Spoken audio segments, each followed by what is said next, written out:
This is the elevator at Hash House in the LINQ Resort. It's got GAL JetPlus.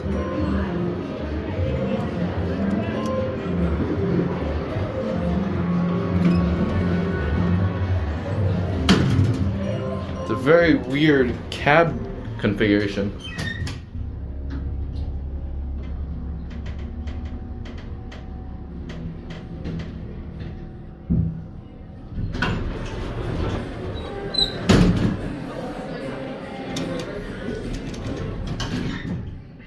This one's locked.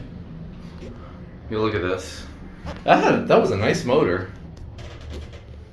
No indicator. It's a Marquis elevator.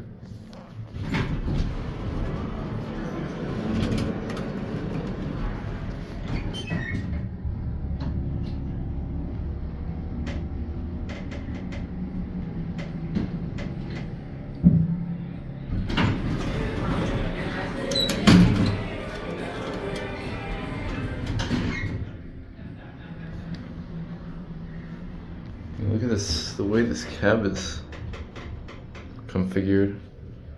Very strange. Non-ADA phone on this one.